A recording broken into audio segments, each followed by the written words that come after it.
We all are aware of the current ban on importation of agrochemicals to Sri Lanka. Herbicides is one of it. It has affected agriculture in many ways, including control of weeds in agriculture fields. Use of herbicide is the most commonly adopted weed control strategy in Sri Lanka. Due to the current situation and its negative impact to the environment, we will definitely have to limit the herbicide application in future. We have to come up with innovative strategies that can improve the usage efficiency of herbicides. Technique that I'm going to present to you today is no regret options, irrespective whether the herbicide use is synthetic, natural, or with an organic base. Hence, come the importance of my research.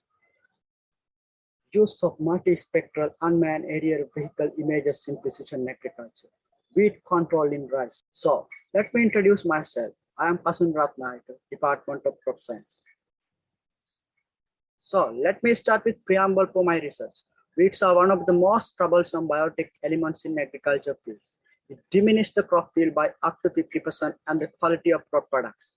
Unmanned aerial vehicles, commonly known as drones, are used in integrated weed management and in site-specific weed management.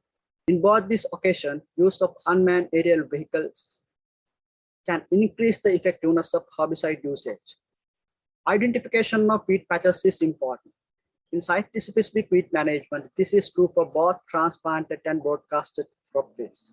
In precision agriculture, drone images are used to identify weed patches in crop fields. So there are three drone image processing techniques: photogrammetry techniques, machine learning methods, vegetation indices calculation. Vegetation indices are now becoming the popular to detect weeds in crop fields. NDVI is the most commonly used vegetation index in precision agriculture to detect weeds in crop fields. But there are other vegetation indices that can be used for the same purpose. Objective of my research was to develop maps for early detection of weed patches discriminately from rice plants in broadcasted rice fields using images captured by an unmanned aerial vehicle equipped with a multispectral sensor. Let me elaborate on the materials and methods that were used in the study. My research was conducted in paddy field at the Rice Research and Development Institute, Pathalagada. Planting materials. I used 10 rice varieties in 4-8 classes, 2.5, 3, 3.5 for 4.5 months. Then I also used 3 wheat species, including 2 grasses and sedge. All 3 wheats are C4 plants. They also have developed resistance for some herbicides. GJ Phantompo multispectral drone used to collect aerial data, as well as this instrument used to collect ground data. Land preparations was done according to the Department of Agriculture recommendations.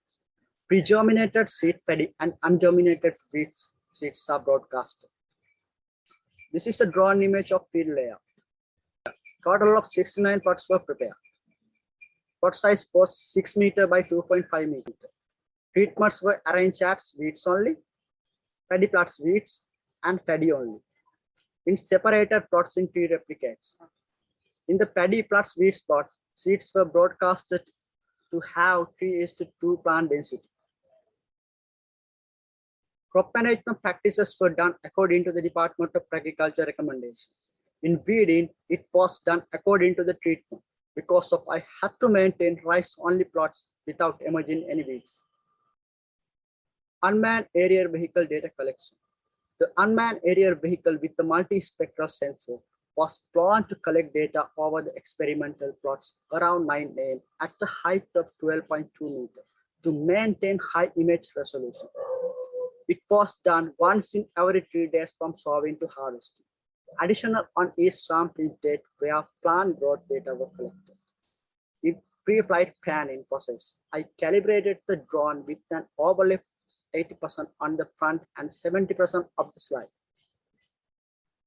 So spatial resolution of the obtained image was 0.6 centimeter. Image processing and data analysis. Image processing. The image processing was done to create map using trial version of the software fixed body field 1.9. There were 9 vegetation indices as indicated here. were used for the image analysis to discriminate weeds from rice plants.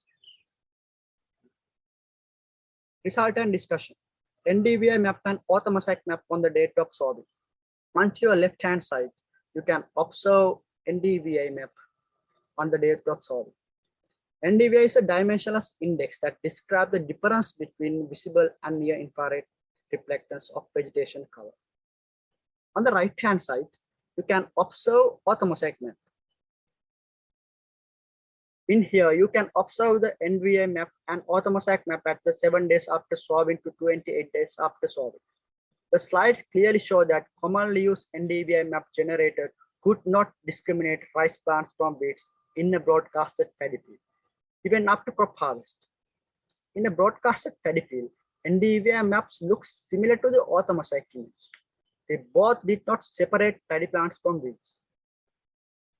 NDVI map for broadcasted field cannot be used to identify weeds. Then I tried these indices by creating a map, but except excess green index, other vegetation indices did not produce promising results. Because of the results shown previously, mapped in the left-hand side. So the NDVI map which could not discriminate rice and weeds. Excess green index map separated, but in the right-hand side, which is the excess green index map separated rice plants in white color from weeds in green color. This is at 21 days after sowing in the broadcasted field, but still there are limitations in the excess green index map. For example, when I did the ground truthing, part of the information did not match with the information shown in the map. Excess green index. This is the equation for excess green index. In here, RGB are normalized RGB coordinates. Due to the limitation of excess green index map, I use create custom index map. I use create custom index in fixed 4D field software to modify excess green index map.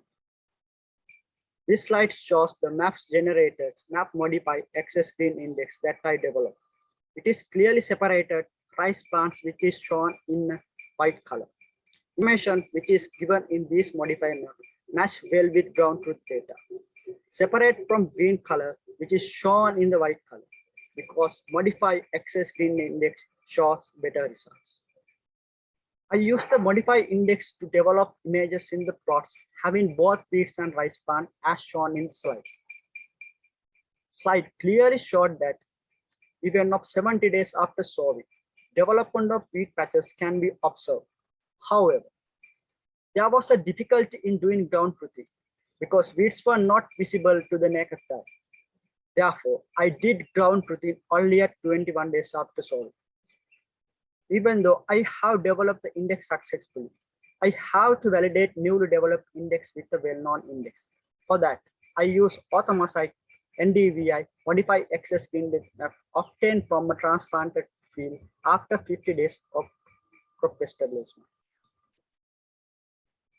Here you can see same field is shown in newly developed index as it overlaps perfectly with NDVI map. I can conclude that modify excess green index map can effectively used in broadcasted field.